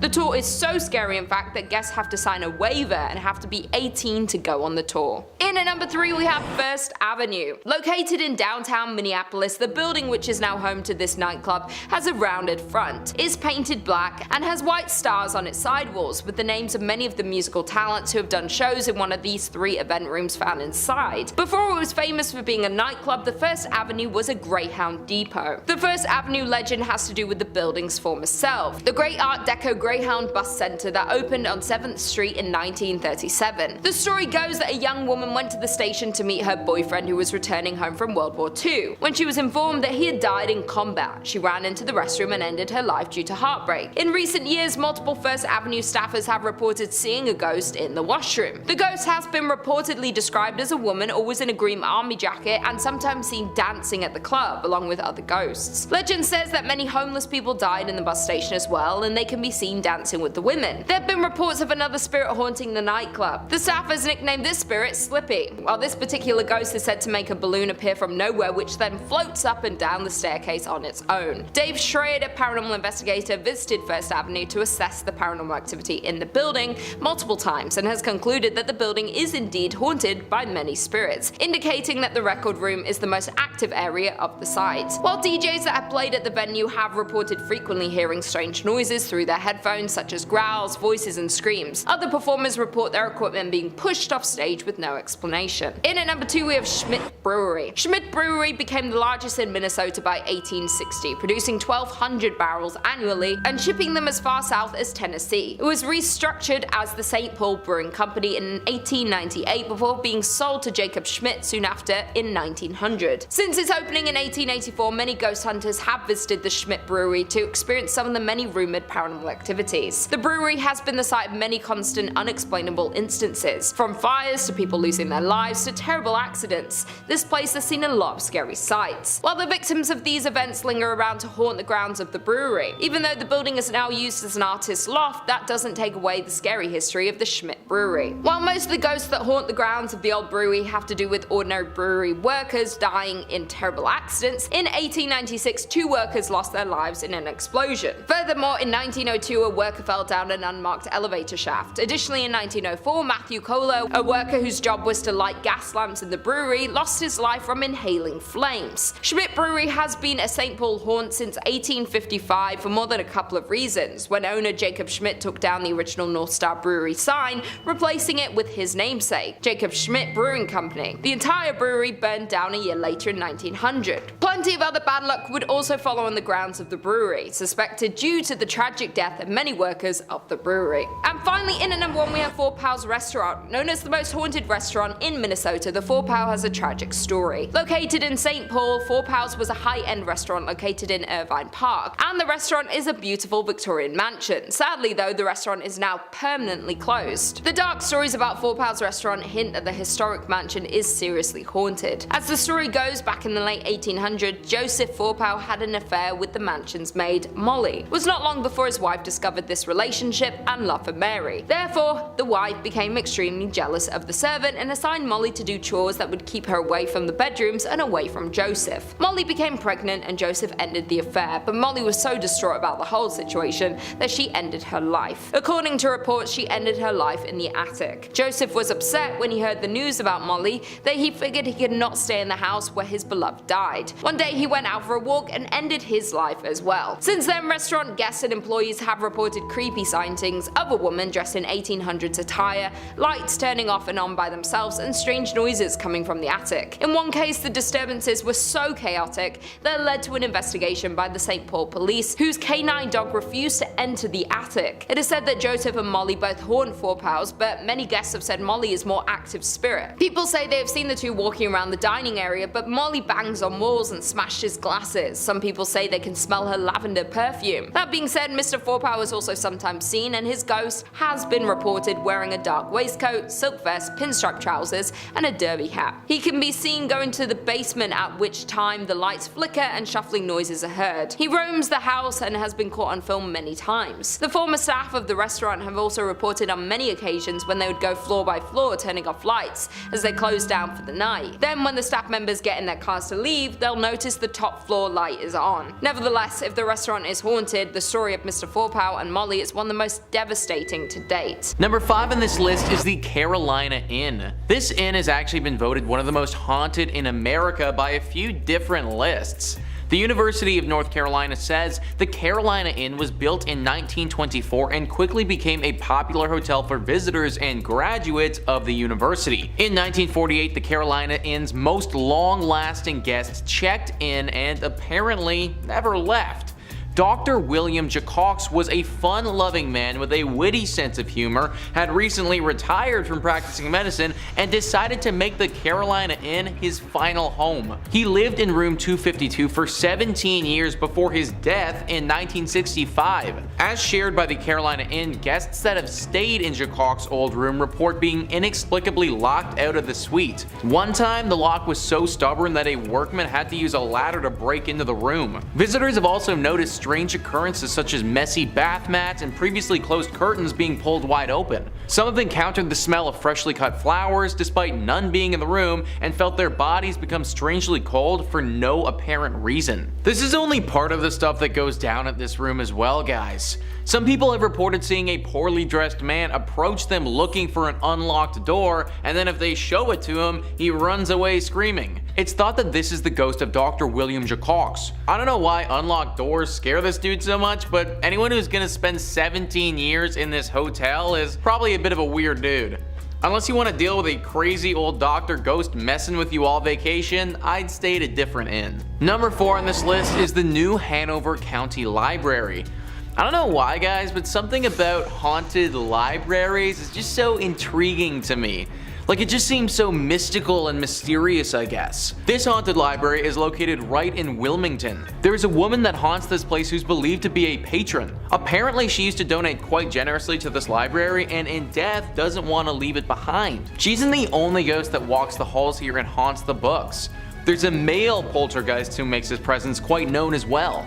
He apparently died in a duel that happened here many years ago before this land was turned into a library. Nowadays, these two ghosts make it very hard to do any serious learning or studying considering they haunt the place so much. The woman isn't too bad, she just shows up and looks super creepy, but from my reading, she only actually punishes those who cause harm to the library or make fun of it. Those who come here to learn and to read, she leaves them be for the most part. The man, however, is certainly quite the pest.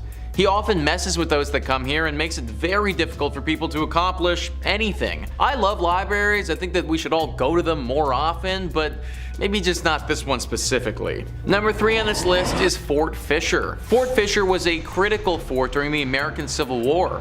It was used by the Confederate Army and was pretty instrumental for them from 1861 to 1865. This fort was used to protect an important trade post there that the Army needed. They defended this place for those 4 years, but then in 1865, the Union Army came in and was finally able to capture it. This battle was a very bloody one and was actually huge for the Union Army and the overall scope of the war. Apparently there was a lot of death at this fort, and that death, it's never really gone away. Now, this fort is teeming with paranormal activity. Visitors will often report hearing gunshots coming from thin air. The sounds of many footsteps all running at once as if people were charging ahead. Orbs of energy appear in front of them from no apparent source. There are 2 very famous ghosts that haunt this place as well, Robert E. Harrell and General William Whitling. Robert was apparently an outcast who died under mysterious circumstances and has not been able to rest since. The general was actually taken prisoner and killed at Fort Columbus, but he returned to this place because he feels regret for how he failed in life. He was apparently responsible for defending this place and was not capable of doing so. A very haunted fort that I wouldn't recommend going to. Number 2 on this list is Lydia's Bridge. Who is Lydia and why does she have a bridge and why is it haunted? Well, Lydia is quite the famous ghost. This is a true ghost.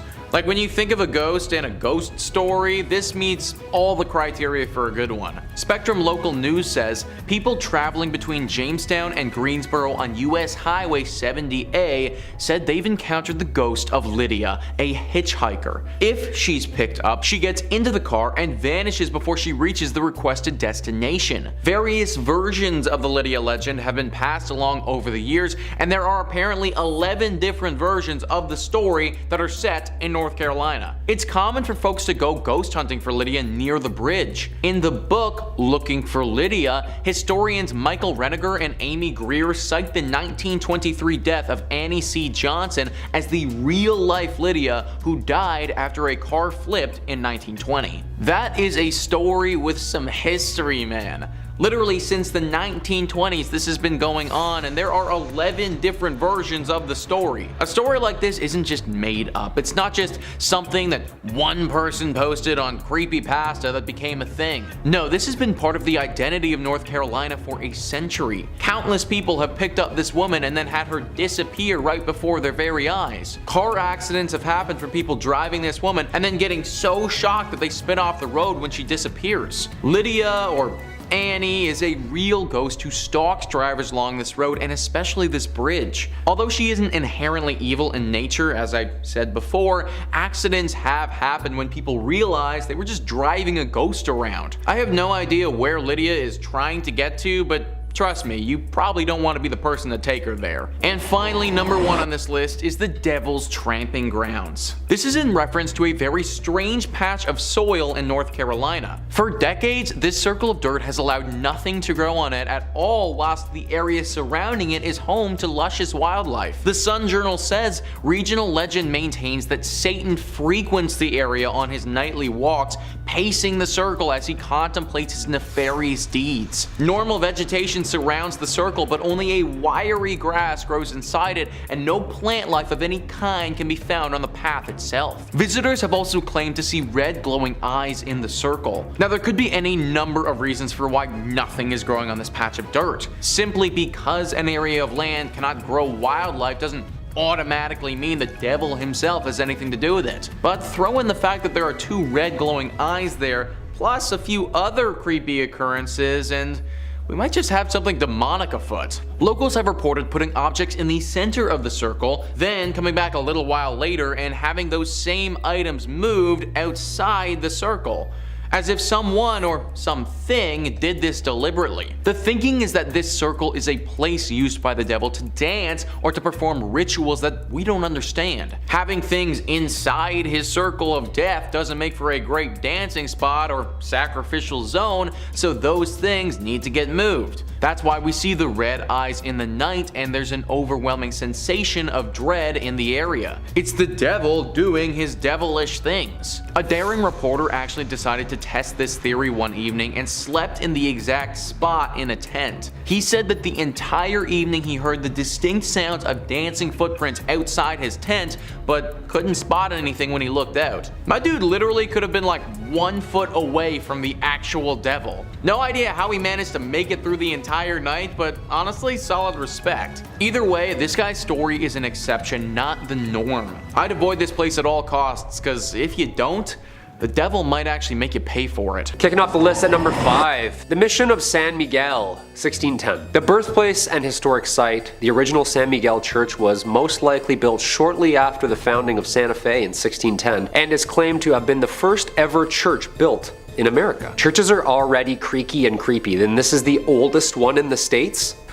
Okay, here we go. This church was built right across the Santa Fe River in the area referred to as the Barrio de Analco, which was inhabited mainly by the native population for the past 1,000 years. The San Miguel mission was first mentioned in writing in 1628, indicating it was in use at that point as both a mission and a school. Although intended as a mission, the Spanish also used it as their parish church until the parroquia was completed. The original San Miguel church was probably much smaller than the structure present, with more of a rectangular apse, a slightly raised sanctuary, and a simple front elevation with no towers at all. The surviving foundations were excavated and closely researched by Bruce Ellis and Stanley Stubbs in 1955. Although the present building dates from 1710, it has undergone a multitude of significant structural changes since its infamous riot in which partially destroyed the building during the Pueblo Revolt of 1680. This was an uprising of mostly the indigenous Pueblo peoples against the Spanish colonizers in Santa Fe de Nuevo Mexico. The Pueblo Revolt killed around 400 Spaniards and drove the remaining 2,000 settlers out of the province, which is where the creepy stuff kinda sits around. Since its construction, there have been over 300 years of ghostly apparitions seen at these ruins. You can never really pinpoint a specific person at this location, but there are numerous sightings that have been documented over the years, ranging from ghost horses, dragging sounds, and loud bangs resembling warfare. The San Miguel Chapel still stands after 400 years due to its local, national, and international community that has supported its preservation and history. Everybody chipping in. I love it. Little TLC. I bet you this is also where you see ghosts on different floors that used to be there or behind walls that don't even exist anymore. Like, are they bound by these structures forever? They're just like...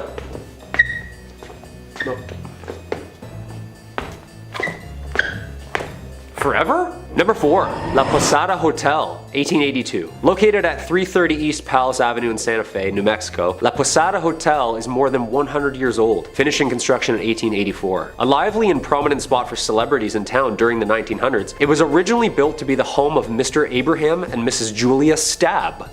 Perfect last name for the start of something scary. Stab. A prominent businessman and German immigrant, Abraham had constructed this beautiful Grand French Second Empire estate ready to make a life working with his brother Zodak in business and eventually settling down in this historic town, with the mansion acting as a social hub for both the business and celebrity events. It is said that the Stabs have 7 children, one of which died at birth, and which in fact led Miss Stab to a depressed self-exile state, dying at the age of only 52. The mansion was converted into a hotel in 1936, shortly after the rubble of the Depression had cleared, and it is said that Julia herself haunts the rooms of La Posada Hotel. Guests have made claims to hear voices in vacant bedrooms, lights flickering on and off, and even doors slamming in the middle of the night. Voices saying things like, "I'm in here." It's never just like casual and calm, like, "Oh yeah, just leave the door open, I'm in here, come on in." It's always a creepy whisper in here, like, "I'm in here." Too creepy. La Posada Hotel Resort and Spa still remains one of New Mexico's most haunted hotels and is active and encourages overnighters to check out the Julia Stab package, which involves a ghostly tour, history lesson of the grounds, a lovely dinner away from the kids, and a day done right by the pool or spa. Unfortunately, I won't be taking them up on the Stab package at any time soon. Not at all. No chance. I hear one thing in the middle of the night and I'm out, and I'm up quickly. 12 seconds flat. I'm just like... Number 3. The Old State Penitentiary, 1885. The Old State is located 15 miles south of central Santa Fe and is an active men's maximum security prison that was built in 1885. Acting as a prison system for the US, the prison saw 3 massive riots in its entirety, including 1922, 1953, and the worst and most bloody riot of all, 1980. One of the worst prison riots in American history. It's presumed to be the reason behind its haunting reputation. On February 2nd, 1980, several inmates initiated a riot which led to the inmates gaining control over the prison for a full day and a half. Unfortunately, at the time, post-70s, the prison was overcrowded, underfunded, and riddled with untrained, fresh-faced security guards, with the rampant need for excess bodies due to the overgrowing inmate count. After escaping and organizing this event, the cellmates then tortured 12 prison guards and brutally murdered 33 other inmates. These riots soon became medieval in nature, gruesome, and truly evil. The most famous area for paranormal sightings can be heard and seen around cell block 4. Men here were brutally butchered, dismembered, decapitated, and some even hung up on the cells and burned alive. This section of the prison was closed in 1998 and is now referred to as Old Main. As if that history isn't dark enough, witnesses and researchers claim that there's a ton of spirits that roam this prison. Dark figures and ghostly shadows have been seen roaming the cells and halls, unexplainable slamming of cell doors, men's voices, strange noises, and even echoed screams can be heard at this location. This is why I don't even jaywalk, people. Stay a couple nights at this haunted prison looking at axe marks on the ground? Yeah, no, I'm getting my phone out right away. I know exactly who I'm gonna call. Yeah. Number 2, the Amador Hotel. Located at 251 West Amador Street at the corner of Water Street and Las Cruces, which translates to the Crosses, an area in New Mexico spanning as far back as the settled early 1800s, was thought to be an early mass grave site for the amount of crosses present in the city. The Amador Hotel has stood serving the community in multiple ways over the years, including a courthouse, a post office, a bank, hotel, and even a county office center. Yeah, can I get 2 stamps, please? Thanks. Built in 1866, the Amador Hotel is a popular Las Cruces ghost tour, and some of the rooms were even used as jail cells. Hey, you're grounded for 15 years to life, I don't know. The courthouse was completed in 1885. Amador added another story to the remaining structure, and Amador Hall became a community center where people conversed in drinking and in storytelling. During tours, guests have reported seeing shadowy figures lurking in the hallways, numerous cold spots, flashlights turning on and off by themselves, and having their arms even touched or scratched. Oh yeah, that's it. Just a little to the left. That's perfect. Some even say it's the work of a little ghost girl named Annie, who frequently visits the room on the 2nd floor, giggling. Like, giggling is great and all until like a 200-year-old spirit giggles right in your face. Like, what is still funny? This is terrifying. Joke must have been that good. Little ghost girls? Yeah, that's the scariest ghosts imaginable. 100%. The Amador Hotel ghost tour starts at 8 p.m. and during a visit through the tour of the grounds, history and ghost hunting begins. I'm a strict matinee ghost hunter myself, only during the day, or never. Or like around brunch, that's like perfect, nice and sunny. And coming in at number 1, Double Eagle Restaurant. If you're heading down to Mesilla, New Mexico this weekend and enjoy burgers and ghost stories, well, then the Double Eagle Restaurant is a must stop for you. Known not only for the world's largest green pepper chili burger, this blast from the past decorated head to toe in its luxurious upscale Victorian decor is now the home to 2 prominent and active restaurants, the Double Eagle and Pepper's Cafe. Alright, here we go, let's dive in. Possibly the world's most haunted restaurants, originally owned by the Mays family, owning one of the leading and most lucrative import-export businesses in Santa Fe, was Senor and Senora Mays. Senora Mays expected only the best for her eldest son, Armando. Mothers and their sons, right? Always imaginarily wiping something off their faces. Come here, there's more. There is grim history here, involving 2 forbidden star-crossed lovers and a pair of sewing scissors. Thank you.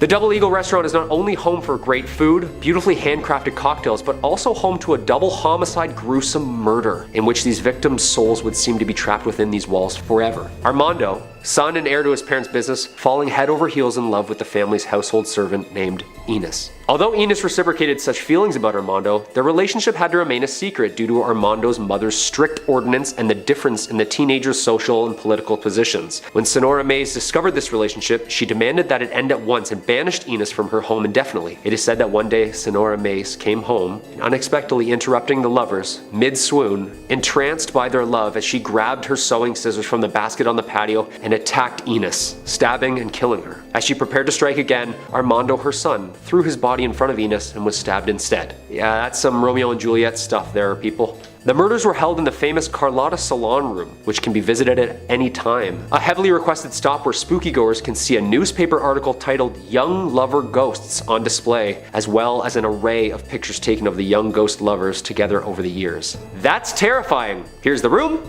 here's what happened, here's some proof.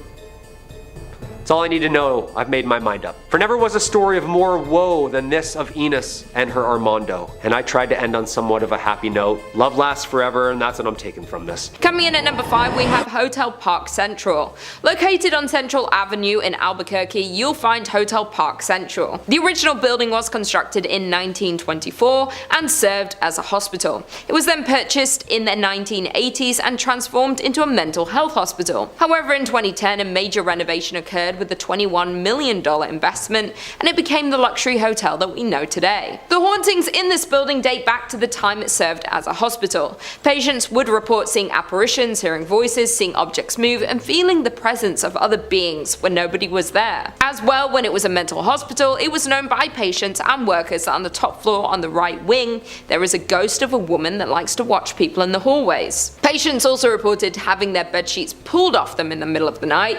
Patients were not the only ones to experience things that couldn't be explained though. Staff of the hospital did too. They would often have the sensation of being watched, as well as hearing something whisper in their ear, the movement of objects, and a general sense of heaviness throughout the buildings. Today, many guests at the hotel report similar paranormal experiences, as many guests report feeling watched and the presence of unseen beings. They have also reported hearing voices and shuffling in the stairwells. Several guests have also seen a female apparition on the 3rd floor wing. A group of paranormal investigators were brought onto the scene of the hotel. The investigators were 3 team members who all experienced unexplained voices and whispering while close to the hotel. They also reported distinct coolness near their bodies and a sense of being watched. After reviewing their evidence, some of these experiences were captured on digital voice recorders. They also carried out the flashlight technique, an attempt at communication with the spirit that involves the answering of questions through the turning on and off of the flashlight.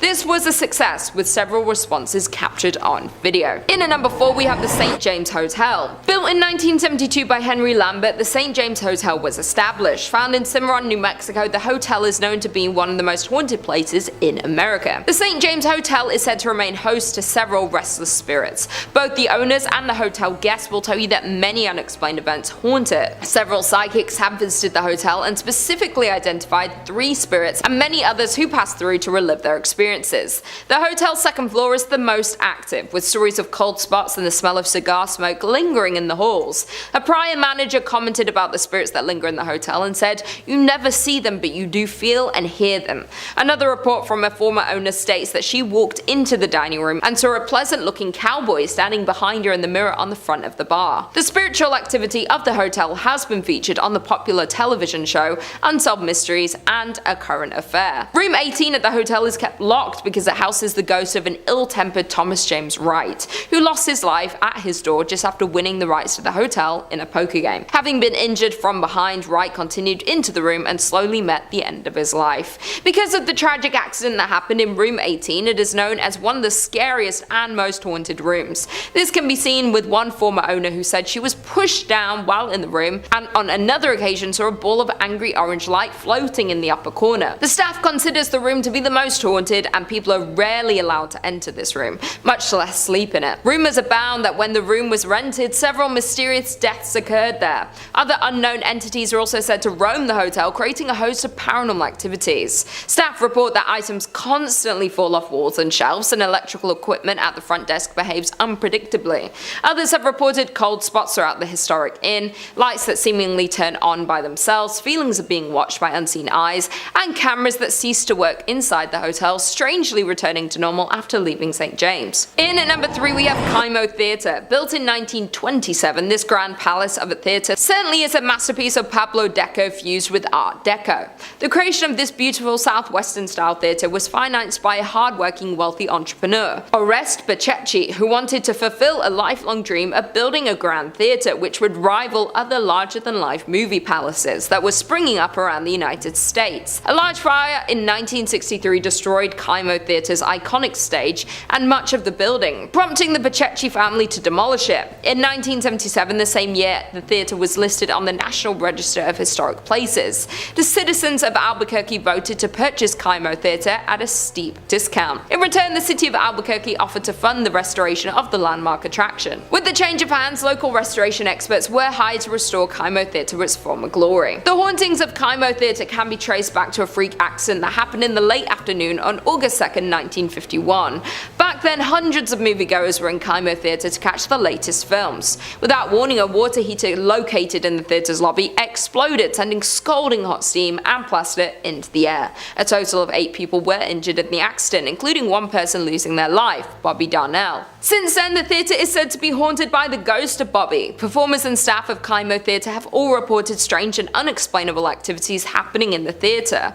In particular, donuts placed backstage for performers would often go missing. To appease the spirit of Bobby, an altar was erected beneath the stairs to the dressing rooms. Toys, sweets and donuts would be placed before every major performance to ensure the success of each show. Those who didn't would face a disastrous performance. Mammoth Theatre's technical manager Dennis Potter recounted an incident in December 1986 when the donuts were removed by Andrew Shear, director of A Christmas Carol, just minutes before the first show. It did not take long before the disaster occurred. Electrical cables fell, lights exploded, doors on the set opened without warning, and performers had forgotten their lines. After the end of the disastrous show, the donuts were promptly replaced and the next show went off without a hiccup. However, an interview with Andrew contradicted the Potter's story, with the former claiming that the donuts were never removed or replaced. Apart from the unexplainable disruptions, staff working at Mammoth Theatre have also reported seeing the ghost of Bobby, dressed in a striped shirt and blue pants. The ghost of Bobby is often seen loitering on the lobby staircase, looking for the next victim of his harmless shenanigans. In at number 2 we have La Fonda Hotel. Standing in Santa Fe, New Mexico, there is the historic La Fonda Hotel.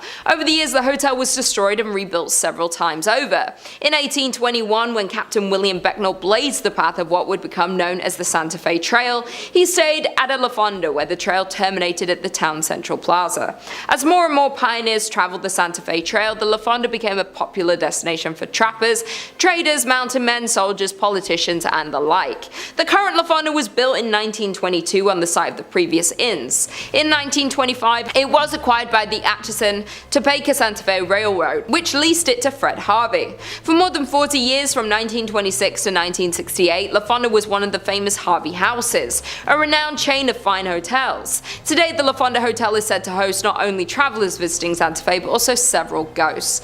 Some people believe that the Honorable Judge Slough continues to walk its hallways. However, more often reported is the ghost of the distraught salesman who jumped into the well after losing all of his company's money. The hotel's dining room, called the La Plazuela, is situated directly over the old well, and both guests and staff alike have reported the sight of a ghostly figure that walks to the center of the room, then seemingly jumps into the floor and disappears. Other reported phenomena include a ghost that haunts the Santa Fe room, as well as a spirit that walks the hallways near the La Terraza, a restaurant located on the east side of the hotel's third floor. In the 1970s, a ghost reportedly called the front desk to complain that someone was walking up and down the hallway in front of his room. When an employee was sent to investigate, he saw a tall man in a long black coat disappear into a stairwell. However, when he followed him to the stairs, there was no sign of the mysterious visitor. And finally, in at number 1, we have the Luna Mansion. The Luna Mansion in Los Lunas, New Mexico is known for one thing, and it's its ghost stories. Over the years, the Luna Mansion in Los Lunas has gained a reputation as being haunted.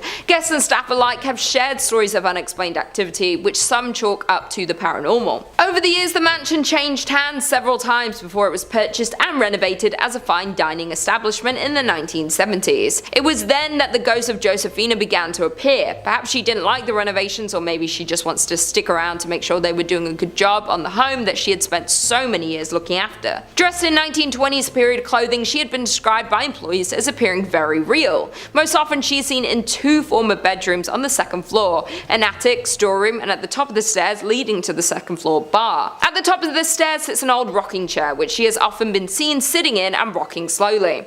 On one occasion, when an employee approached the ghost, she simply stood up and then slowly vanished. More often she is seen walking up and down the stairs, a habit that has been so commonplace that employees barely notice anymore. Where there's one spirit, others seem to follow, and more ghostly apparitions have been seen at the mansion. One of these is a former servant named Cruz, who was thought to have been a groundskeeper. Most often seen on the main level, he is said to be particularly friendly to women and children and likes to play practical jokes on the employees and patrons. On one occasion, he was seen sitting on a sofa as if waiting to be served. Dressed in vintage attire, the man was relaxing patiently when a waitress asked another staff member why he hadn't been served. However, the response was, "What man?" and when the waitress looked back to the sofa, the vintage spirit faded away.